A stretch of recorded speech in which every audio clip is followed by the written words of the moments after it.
খাবার ঘরে ঠাকুর ঘরে কেড়ে আমি কলা খাই না, এমন একটা কাল বাংলাদেশের চিরাচরিত গ্রাম পর্যায়ে প্রচলিত আছে। অর্থাৎ চোর নিজেই স্বীকার করে আমি চোর না। ঢাকা ইউনিভার্সিটিতে সম্প্রতি এই যে অপারেশন চালানো হয়েছে ডাকসুতে জেতার পর, ক্যান্টিনে ভালো খাবার হচ্ছে না, পরিষ্কার খাবার হচ্ছে না, এটা নিয়ে মিডিয়াতে আমরা বেশ মিশ্র প্রতিক্রিয়া দেখতে পেয়েছি, যেটা সত্য। আমরা এটা দেখিনি যে ঢাকা ইউনিভার্সিটিতে ময়লা আবর্জনা বা পচা খাবার খাওয়ানো হয়, ক্ষতিকর টেস্টিং সল্ট খাওয়ানো হয়। এই নিয়ে কোনো নিউজ টেলিভিশন মিডিয়া করে নাই। এটা যখন ওর সংশ্লিষ্ট মহসিন হলের নির্বাচিত ভিপি জাহিদ এটার বিরুদ্ধে অ্যাকশানে গেল, টেস্টিং সলের বিরুদ্ধে অ্যাকশানে গেল, এবং হলে হাফ প্যান্ট পরে যে ওয়েটার খাবার বিতরণ করে এটার বিরুদ্ধে অ্যাকশানে গেল এবং তাদেরকে মাথায় ক্যাপ পরিয়ে দেওয়া হলো। তারপরে নিউজ হওয়া শুরু করলো, কি হলো, যে খারাপ ব্যবহার করা হয়েছে ক্যান্টিনের বয়ের সাথে। আবার ক্যান্টিন বয় বক্তৃতা দিয়েছে ছাত্রলীগও আমাদের সাথে এমন খারাপ ব্যবহার করেনি। এর কারণ কি? এক এক হলে ছাত্রলীগের কাছ থেকে 1.5 লক্ষ, 2 লক্ষ, 15 লক্ষ টাকা পর্যন্ত টাকা পাবে এসব ক্যান্টিনের কাছ থেকে। তো ক্যান্টিনওয়ালারা ধুমায়া লাভ করে, পচা টচা খাওয়ায় আর শুধু লাভ করে। তো ছাত্রলীগও খায়, ক্যান্টিনওয়ালারাও খায়, আর কারোর মধ্যে কোনো বিরোধ থাকে না। ক্যান্টিনওয়ালারা ফ্রি খায় আর ওরা লাভ করে, কোটি কোটি টাকা কামায়। এটার বিরুদ্ধে যখন নির্বাচিত জিএস ক্যান্ডিডেটরা বা ভিপি ক্যান্ডিডেটরা নেমেছে তখন বলছে খারাপ। অথচ স্বাস্থ্যসম্মত এই বিষয়ে RJ কিবরিয়া উপস্থাপক, নেক্সাস টিভির উপস্থাপক RJ কিবরিয়ার শো আছে না, তিনি বলেছেন যে এই কাজটা যদি আমরা করতাম তাহলে কত প্রশংসা হতো, যে স্বাস্থ্যসম্মত খাবার, মাথায় টুপি পরিয়ে দেওয়া হয়েছে। এখন শিবির করার কারণে এটার বিরুদ্ধে নতুন বয়ান তৈরি করা হচ্ছে। এরপরে শিবিরের আরও কর্মকাণ্ড আলোচিত সমালোচিত হচ্ছে। কি কি কর্মকাণ্ড করছেন দেখেন। BCS পরীক্ষাতে যারা অংশগ্রহণ করবে, যাদের মাস্টার্স অনার্স শেষ হয়েছে, তাদের জন্য শাটল গাড়ির ব্যবস্থা করা হয়েছে।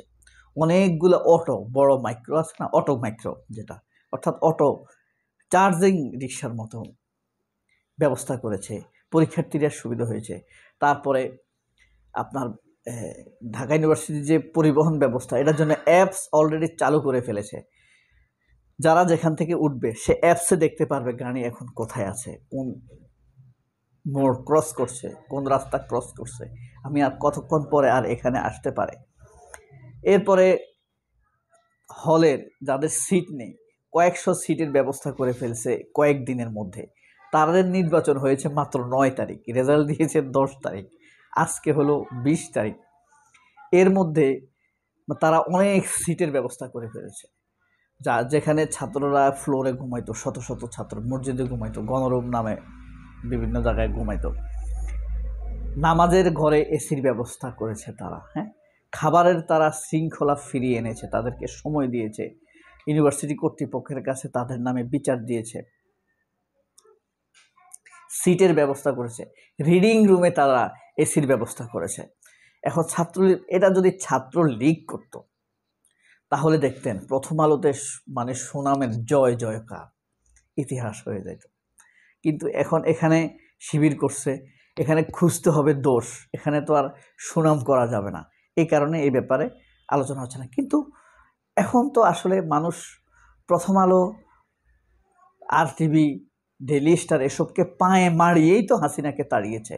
এইসব প্রথম আলো, ডেইলি স্টাররা বা RTV, 71 টিভি, জনকণ্ঠ, এরা তো কালবেলা, টালবেলা, ভালবেলা, কালের কণ্ঠ, বালের কণ্ঠ, এগুলা তো সব হাসিনার পক্ষে ছিল। এরা ছাত্রদেরকে দুষ্কৃতিকারী বলেছে, সন্ত্রাস বলেছে, হাসিনার বিরুদ্ধে যারা আন্দোলন করেছে তাদেরকে সন্ত্রাস বলেছে।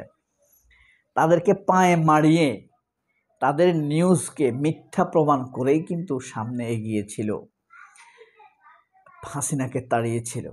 এখনো ফরহাদ, সাদেক কায়েমদের কর্মকাণ্ডকে পায়ে মারিয়ে দিচ্ছে। অর্থাৎ কালের কণ্ঠ, ডেইলি স্টার, প্রথম আলোর মিথ্যাচারকে, RTVর মাইদুর রহমান রুবেলদের মিথ্যা রিপোর্টদেরকে পায়ে মারিয়ে তাদের অপপ্রচার, মিথ্যাচার, মানে ডাস্টবিন সংবাদকে পায়ে মারিয়ে এগিয়ে যাচ্ছে সামাজিক যোগাযোগ মাধ্যম।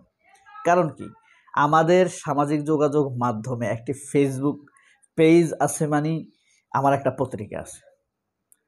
আপনি চট্টগ্রামে আছেন, সেখানকার সত্য নিউজ আপনি স্ট্যাটাস দিচ্ছেন।